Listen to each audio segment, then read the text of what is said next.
Dear brothers and sisters in Christ, there is one insect that I really get excited about. It is always on the move. It is busy throughout the year. I have never seen it sitting idle. I have seen it carrying heavy loads, sometimes loads much heavier than its own weight. Have you guessed the insect? I am talking about the tiny, puny, slender ant. Why did I choose the ant for today's sermon? Ant is a great inspiration. It's never lazy. It's forever active. I have chosen laziness or sloth because it is one of the 7 deadly sins, and many of the present day youth are given to sloth. The 7 deadly sins are envy, that is, the desire to have an item or experience that someone else possesses. The second is gluttony, desire for excessive consumption of food or drink. Greed or avarice, that's the third one. An excessive pursuit of material possessions. The fourth one happens to be lust, that is an uncontrollable passion or longing, especially for sexual desires. Fifth happens to be pride, that is excessive view of one's self without regard to others. Sixth is sloth, excessive laziness or the failure to act and utilize one's talents. And the seventh one happens to be wrath, uncontrollable feelings of anger and hate towards another person. These are not the only sins, but they are the basic and dangerous sins. The book of Proverbs teaches practical everyday living. It throws some light on the person who has become a sluggard. It teaches people for whom being idle has become a habit. Let's begin with Proverbs 6th chapter, verses 6 to 8. Proverbs 6th chapter, verses 6 to 8. It says, "Go to the ant, thou sluggard. Consider her ways, and be wise, which, having no guide, overseer, or ruler, provideth her meat in the summer, and gathereth her food in the harvest." We learn a lot from the ant. They always work in groups or as a community. They always march towards their destination. They have a particular direction. They have a purpose. They overcome obstacles and continue towards their destination. They are hardworking, often carrying things much larger than they are. They don't require a supervisor or a boss to force them to work. They are self-motivated. They work in time for the future. The ant is the picture of diligent work. Sluggards must learn a lesson from the ant. Let us look at the same chapter, verses 9 to 11. That is, Proverbs 6, verses 9 to 11. "How long wilt thou sleep, O sluggard? When wilt thou arise out of thy sleep? Yet a little sleep, a little slumber, a little folding of the hands to sleep. So shall thy poverty come as one that travelleth, and thy want as an armed man." The lazy person is content with his life. He wants to relax and always lie down on his bed. He loves to sleep. Eventually, he loses many opportunities in life and will become a pauper. Proverbs 24, verses 30 to 34 also echo the similar thoughts. Proverbs 24, verses 30 to 34. I went by the field of the slothful, and by the vineyard of the man void of understanding. And lo, it was all grown over with thorns, and nettles had covered the face thereof. And the stone wall thereof was broken down. Then I saw and considered it well. I looked upon it and received instruction.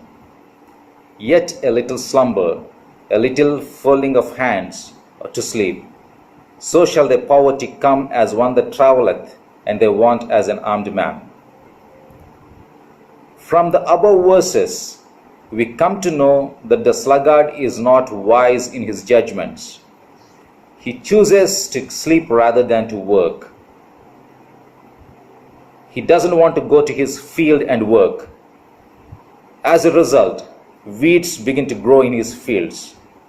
The walls or the fences around his fields begin to fall apart, and they are beyond repair, all because of his laziness. What happens when weeds grow? The place and nutrients meant for the crop are taken by the weeds, and the actual crop suffers. What happens when the fence is falling down? Rodents and other unwanted pests and animals enter the field and eat away the crop. Very soon, there will not be expected harvest, and it leads to poverty for the lazy farmer. Proverbs 10:4 says, He becometh poor that dealeth with a slack hand, but the hand of the diligent maketh rich.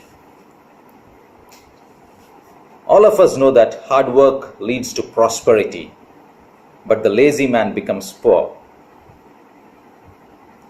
Proverbs 12:24 says, The hand of the diligent shall bear rule, but the slothful shall be under tribute.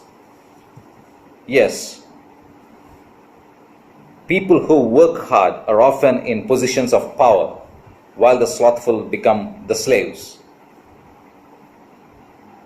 Let's look at Proverbs 13:4.